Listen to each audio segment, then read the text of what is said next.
కి స్వాగతం. ఈ రోజు వార్తల ముఖ్యాంశాలు మీకోసం. అమెరికాలో భారతీయుల తలసరి ఆదాయం $1,20,000.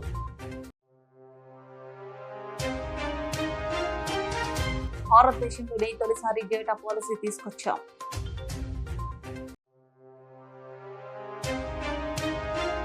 పోసాని కృష్ణమురళి సంచలనం నిర్ణయం. రాజకీయాలకు గుడ్ బై చెప్పిన వైసీపీ నేత.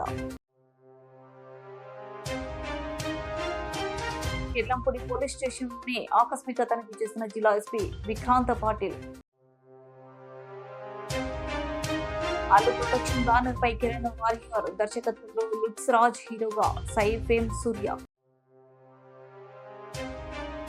రాజమహేంద్రవరం రూరల్ నియోజకవర్గం కడియం మండలం కడియపులంక గ్రామం నందు సభ్యత్వ కార్యక్రమం. అమెరికాలో భారతీయుల తలసరి ఆదాయం $1,20,000. వీళ్ళలో 35% తెలుగు వాళ్ళే. అలాంటి శక్తి సామర్థ్యాలు మన తెలుగు వారి సొంతం. అటువంటి తెలుగు యువతతో ఇక్కడ సోషల్ మీడియాలో బూతులు రాయిస్తున్నారు. యువ శక్తి ఇలా నిర్వీర్యం అవుతున్నందుకు బాధగా ఉంది నారా చంద్రబాబు నాయుడు. మళ్ళా వీళ్ళందరూ గంజాయి కనెక్ట్ అయ్యే పరిస్థితికి వచ్చారు. డ్రగ్స్ దిశ ఎక్కడ కాలేజీలు ఉంటే ఆ కాలేజీ పరిసరాల్లో కూడా వెళ్ళిపోయినాయి, కాలేజీ కూడా వెళ్ళిపోయినాయి. అంటే ఏ విధంగా ఇది పెనిట్రేట్ అయిపోయిందంటే నేను ఎన్నికల ముందు చాలా సార్లు చెప్పాను, అన్ని సమస్యలు కంట్రోల్ చేయగలుగుతాం, లా అండ్ ఆర్డర్ కూడా కంట్రోల్ చేస్తాం. కానీ గంజాయికి అలవాటు పడి డ్రగ్స్ కి అలవాటు పడి అడిక్ట్ అయిన వాళ్ళు మాత్రం మార్చాలంటే చాలా టైం పడుతుంది. కొన్నిసార్లు మనం మార్చలేకపోతాం అని కూడా నేను చాలా సార్లు చెప్పాను. ఇది యథార్థం. అలాంటి సందర్భాలు కొన్ని మన రాష్ట్రంలో వచ్చాయంటే ఇది ఒక దురదృష్టం, దౌర్భాగ్యం అని చెప్పి కూడా నేను మీకు తెలియజేస్తున్నాను. ఇంకొక పక్కన దిశ దీనికి అడిషనల్ గా సోషల్ మీడియా తయారైంది.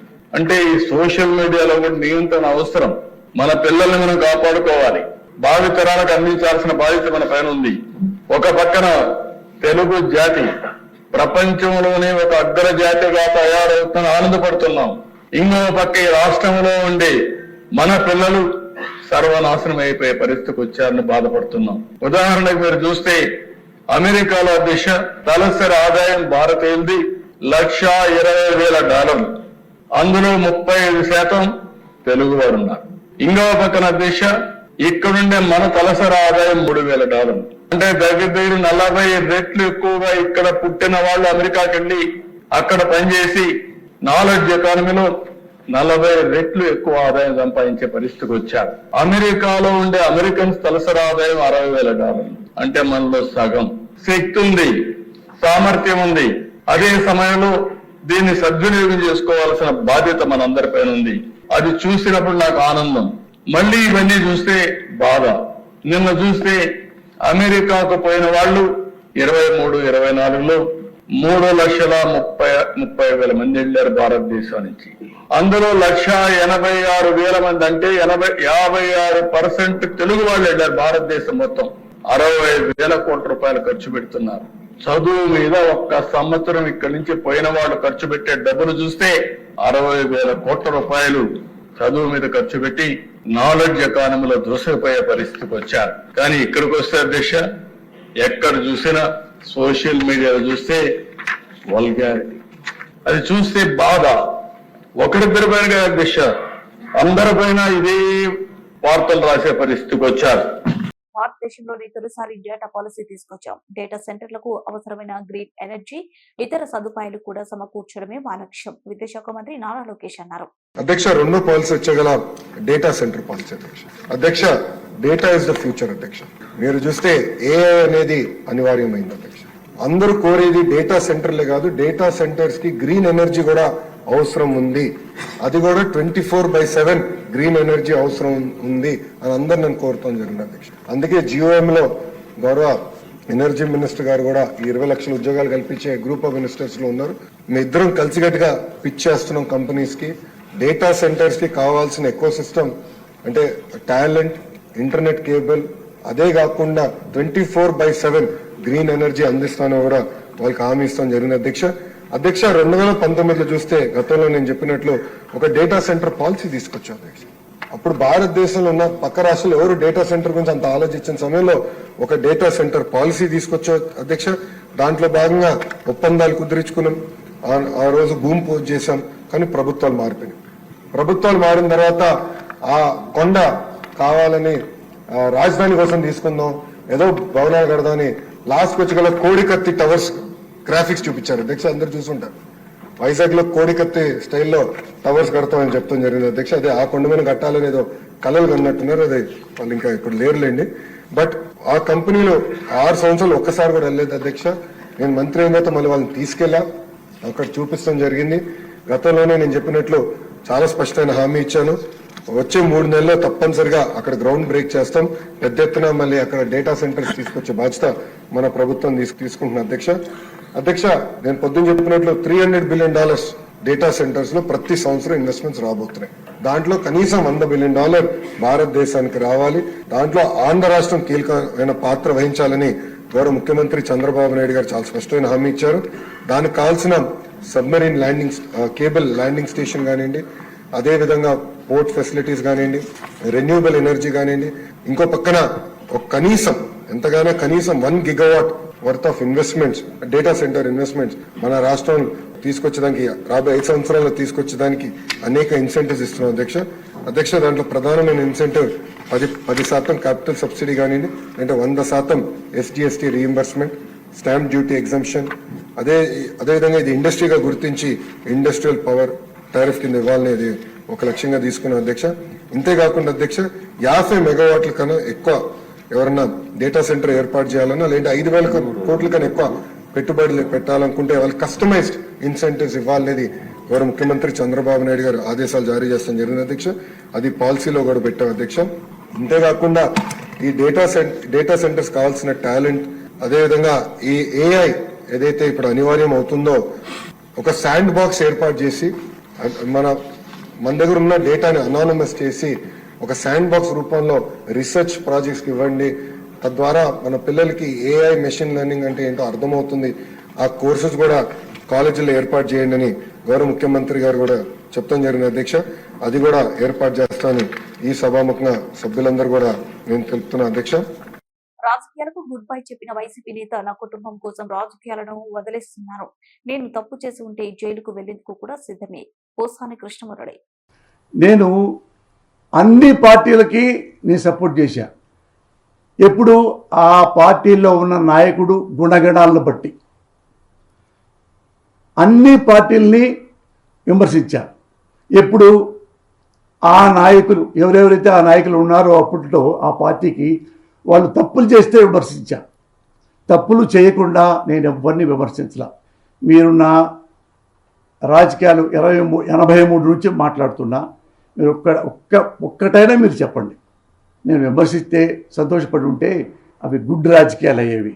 కానీ ఇప్పుడు ఏంటంటే రాజకీయాలు బాగోలేదు, వాళ్ళను ఇది చేస్తున్నారు, కేసులు పెడతారు, అన్నీ రావట్లేదు. Because of my Sons, because of my family. నా మీద కేసులు ఉన్న తర్వాత నా మీద కేసులు పెడతారేమో అని రాజకీయాలు బానేస్తే లెక్క వేరే. నేను తప్పు చేశానని చెప్పి కేసులు పెట్టేస్తే ఇప్పుడు నేను రాజకీయాల నుంచి బయటకు వెళ్తే వెనక్కి తీసేసుకుంటారా? ప్రభుత్వం అంతా ఆ పోలీసులు తీసేసుకుంటారా? అంటే అంత బ్లాక్ మెయిలర్సా పోలీసులు అని అడుగుతున్నా. నేను ఇద్దరు కిడ్నాప్ చేసి 10 లక్షలు కాజేశా, కేసు పడింది, టక్కన బీజేపీలోకి వెళ్ళిపోయా, మోడీ జై అని. అంటే కేసులు ఉండవా? అంటే అంత అసమర్థత ఈ భారతదేశ రాజకీయం. అంటే పోసాని కృష్ణమురళి ఎవరి మీద కేసు వేస్తే రాజకీయాలు మానేస్తే సంబరాలు చేసుకుంటారా? నేను ఏ తప్పు చేయలే. ఇన్ కేస్ చేసి ఉంటే నేను జైలుకి వెళ్తాను సిద్ధం, రెడీ. మా దగ్గర ప్రామిస్లో ఏం టెలింగ్ ఉన్న తల్లి సాక్షిగా అట్టుంది. నేను అవి చూసి కన్నీళ్ళు మీ ముందు చెప్పుకోవడం ఎందుకు ఏడుపని నాకు నేనే గుండెల్లో దిగ్గుకొని వచ్చా. నేను ఇవి ఇప్పుడు కొత్తగా వచ్చినాయి కాదు, ఎప్పుడో వారికి నన్ను బట్ట కూడా చేస్తామని వాళ్ళు వచ్చారు. అప్పుడే మానేయలేదే. చిరంజీవి గారి ఇంట్లో ఆడవాళ్ళని తిడుతున్నప్పుడు ఎవరు తిట్టించారో అతన్ని అంటే వాడు నా కాళ్ళు ఎరగొడతా అన్నారు, వేసేస్తా అన్నారు.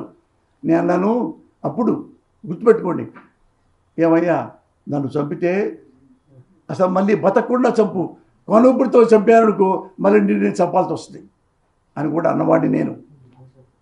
అంటే నిజంగా ఏ న్యాయ వ్యవస్థ అయినా చట్ట వ్యవస్థ అయినా పోసాని కృష్ణమురళి నిజంగా తప్పులు చేశాడు, క్రైమ్ చేశాడు అంటే 100% నేను తీసుకెళ్లి జైల్లో పడేయండి. కాకినాడ జిల్లా జగ్గంపేట సర్కిల్ పరిధిలో ఉన్న కిర్లంపూడి పోలీస్ స్టేషన్ ను జిల్లా ఎస్పీ విక్రాంత్ పాటిల్ ఆకస్మిక తనిఖీ చేసి పెద్దాపురం డీఎస్పీ శ్రీహరి రాజుతో కలిసి పోలీస్ స్టేషన్ పరిసరాలను భవనాన్ని పరిశీలించారు. ఈ సందర్భంగా ఎస్పీ పోలీస్ స్టేషన్ కు సంబంధించిన వివిధ రికార్డులను పరిశీలించి కిర్లంపూడి ఎస్ఐజీ సతీష్ కుమార్ కు పలు సూచనలు చేశారు. పోలీస్ స్టేషన్ ను పరిశుభ్రంగా ఉంచాలని, ప్రతి విషయాన్ని రికార్డులో ఎంతో జాగ్రత్తగా నమోదు చేయాలని, పోలీస్ స్టేషన్ కు వచ్చే వారిని మర్యాదపూర్వకంగా చూసి వారి సమస్యలను పరిష్కరించాలని ఆదేశించారు. ఈ సందర్భంగా ఎస్పీ విక్రాంత్ పాటిల్ మీడియాతో మాట్లాడుతూ సైబర్ నేరాల పట్ల ప్రజలు అప్రమత్తంగా ఉంటారని, సామాజిక మాధ్యమాల్లో హద్దు మీరి ప్రవర్తిస్తే కఠిన చర్యలు తప్పవని హెచ్చరించారు. రోడ్ల ప్రమాదాలు నివారణకై ప్రత్యేక నిఘా ఏర్పాటు చేయడం జరిగిందని, డ్రంక్ అండ్ డ్రైవ్ లో కానీ బహిరంగ ప్రదేశాల మద్యం సేవించుగాని పట్టుబడితే చట్టపరమైన కఠిన చర్యలు తప్పవని హెచ్చరించారు. ఈ కార్యక్రమంలో Jaggampeta CI YRK Srinivas, Kirlampudi police station సిబ్బంది ఉన్నారు. మాతో పాటు సిఐ, ఎస్ఐ, డిఎస్పీ గారు కూడా ఉన్నారు. రొటీన్ ఈ స్టేషన్లో పోలీస్ స్టేషన్ రికార్డ్స్ ఎలా మెయింటైన్ చేస్తున్నారు, తర్వాత ఇక్కడ మేము తీసుకున్న ఇనిషియేటివ్స్ ఇలా ఎలా ఇంప్లిమెంటేషన్ జరుగుతున్నాయి అన్ని రివ్యూ చేయడం జరిగింది. So on the surface the functioning of police station is satisfactory. ఇటీవల కాలంలో మన సైబర్ నేరాలు చాలా పెరుగుతున్నాయి కాబట్టి ఆ సైబర్ నేరాల పట్ల అవగాహన ప్రజల్లో పెంచడానికి మనం ఐఎమ్ సైబర్ అవేర్ అని ఒక వినూత్న కార్యక్రమం స్టార్ట్ చేశాము. ఈ భాగంగా కొన్ని వీడియోలు అంటే అవేర్నెస్ వీడియోస్ క్రియేట్ చేయడం జరిగింది. ఇవన్నీ మనం తీసుకెళ్లి ప్రజల్లో విలేజ్ విజిట్స్లో మన సిఎల్ఎస్ఐలో అక్కడ డిస్ప్లే చేస్తారు. అదే భాగంగా స్కూల్ కాలేజెస్కి వెళ్ళి ఆ వీడియోస్ డిస్ప్లే చేస్తారు. ఈ వీడియోస్ వల్ల ఈ డిజిటల్ అరెస్ట్ అనే మోసము, లేదా ఇన్వెస్ట్మెంట్ పేరుతో మోసము, క్రెడిట్ కార్డ్స్, డెబిట్ కార్డ్స్ పేరుతో మోసము, లేదా జాబ్ ఇప్పిస్తాము, డబ్బులు ఇస్తాము అనే పేరుతో మోసము, ఈ వేరే వేరే ఇష్యూస్ పట్ల మనం వీడియో చేసి అందరికీ సర్క్యులేట్ చేయడం జరుగుతుంది. దీంతో పాటు మహిళా రక్షక్ అనే పేరుతో మహిళలు, గర్ల్ అండ్ విమెన్ గురించి వాళ్ళ సేఫ్టీ కోసము పోక్సో చట్టం గురించి అందరికీ అవగాహన ఇవ్వడానికి ప్రతి స్కూల్, విలేజ్, కాలేజెస్కి వెళ్ళి ఆ చట్టాల గురించి అవగాహన ఇవ్వడం జరుగుతుంది. దీంతో పాటు evening time, morning time school colleges దగ్గర యాంటీ ఈవ్ టీజింగ్ స్క్వాడ్స్ లాగా వాళ్ళు తిరుగుతున్నారు. సో ఇలాంటి మన ఇనిషియేటివ్స్ ఏమేమి ఉన్నాయో ఇవన్నీ రివ్యూ చేయడం జరిగింది. తర్వాత మనకి కిర్లంపూడి హైవే స్ట్రెచ్ కూడా వస్తుంది కాబట్టి హైవేలో యాక్సిడెంట్స్ని ఎలా నియంత్రించాలి అది కూడా మనం డిస్కస్ చేస్తున్నాము. ఎక్కువగా డ్రంక్ అండ్ డ్రైవింగ్, తర్వాత ఓపెన్ డ్రింకింగ్ కేసు కడుతున్నాము. సో క్రైమ్ జరిగిన తర్వాత ఏమి యాక్షన్ తీసుకుంటాము అది ఒక భాగం అయితే, క్రైమ్ జరగకుండా మనం ఎలా ఏమేమి యాక్షన్స్ తీసుకోవాలి అనేది మనం డిస్కషన్ చేసి ఆ దిశగా ముందుకెళ్తా ఉన్నాం. Thank you. 16 ఆల్మోస్ట్ ఒక 80 కిలోమీటర్ స్ట్రెచ్ ఉంది మనకి కాకినాడ జిల్లాకి. ఎక్కువ యాక్సిడెంట్స్ ఎలా ఉంటాయంటే చాలా స్పీడ్గా వెళ్ళడం వల్ల కంట్రోల్ తప్పి 2 వీలర్స్ పడిపోవడము, లేదా 2 వీలర్స్ వెనక వస్తున్న 4 వీలర్ కానీ లారీని హిట్ చేయడము. సో అవన్నీ అలాంటివి మనం అబ్జర్వ్ చేయడం జరిగింది. అందుకే డ్రంక్ అండ్ డ్రైవింగ్ తప్పనిసరిగా మనం అంటే ఒక్కరు కూడా తాగి వెహికల్ నడపడానికి లేదని మనం ఇనిషియేటివ్ తీసుకున్నాము. తర్వాత ఇక్కడ మ్యాజిస్ట్రేట్స్ 1 రోజు నుంచి 7 రోజు జైలు జరిమానా కూడా వేస్తున్నారు మన తాగి నడపడం మనం పట్టుకుంటే. దానివల్ల ప్రజల్లో తాగి బండి నడపాలంటే భయం రావాలి. సో భయం కోసం ఏదైనా చేస్తున్నాము.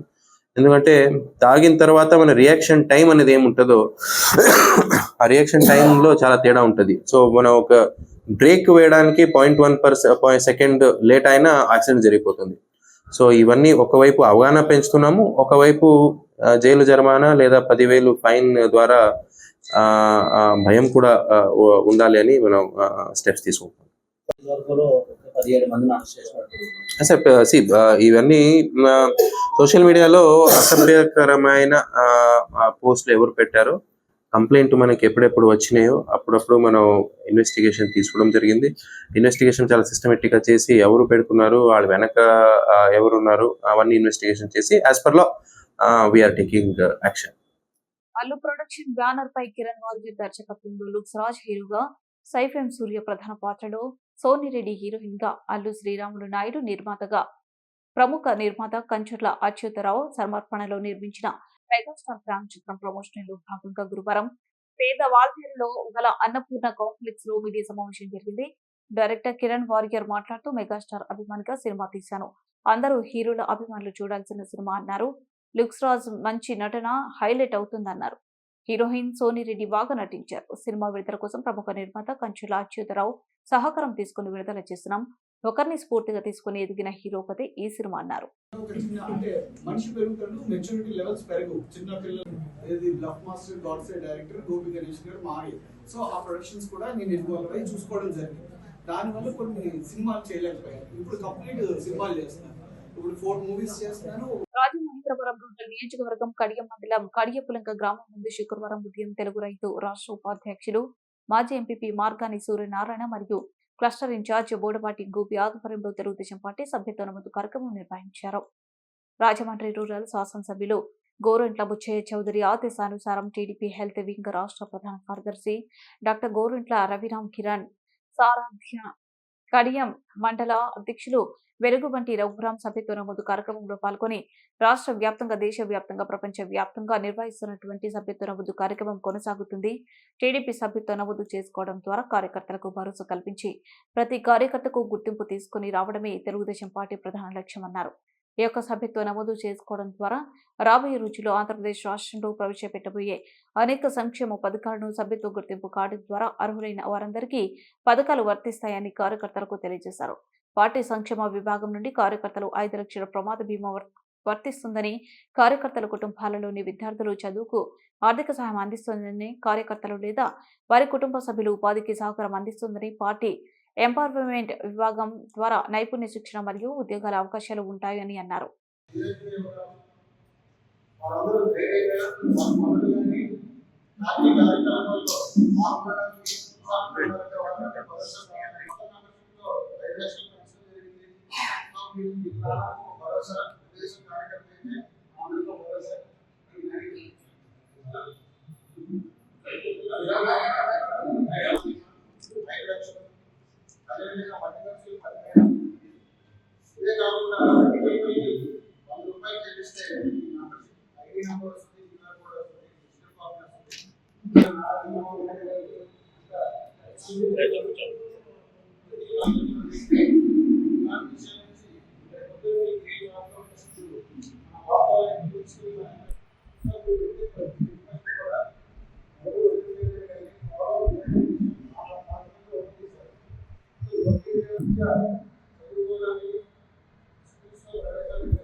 డిసెంబర్ 25 తర్వాత మెంబర్షిప్ మొదలెట్టిన తర్వాత ఈ కార్యక్రమాన్ని చేసి మీ అందరూ మేనేజ్మెంట్ కూడా అవకాశం ఉంది. సార్ మెంబర్షిప్ లేకుంటే లాక్ అయిన తర్వాత కార్యక్రమానికి సంవత్సరం ఉంటుంది. కాబట్టి ముందుగా అందరికీ భరోసా రైతు బిజినెస్ కాబట్టి ఫస్ట్ మీరు అందరూ కూడా మెంబర్షిప్ చేస్తాం. అదేవిధంగా మీ కుటుంబంలో వాళ్ళని త్వరగా చేయాలి. అదేవిధంగా మీ వీధుల్లో పోవడం కూడా తెలుగుదేశం కాబట్టి ఈ మెంబర్షిప్ వల్ల చెప్పాలి.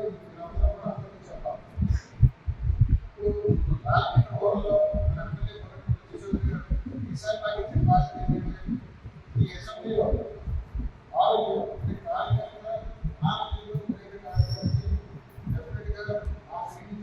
వార్తలు ముగించిన ముఖ్యాంశాలు మరోసారి.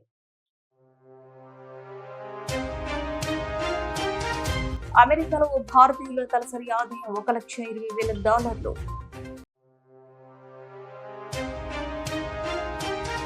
భారతదేశంలోనే తొలిసారి డేటా పాలసీ తీసుకొచ్చాం.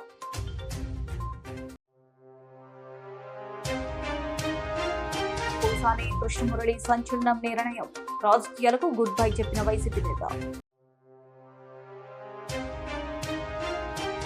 కిర్లంపూడి పోలీస్ స్టేషన్ ని ఆకస్మిక తనిఖీ చేసిన జిల్లా SP Vikrant Patil. Allu production banner పై కిరణ్ వారియర్ దర్శకత్వంలో లుక్స్ రాజ్ హీరోగా సైఫేమ్ సూర్య.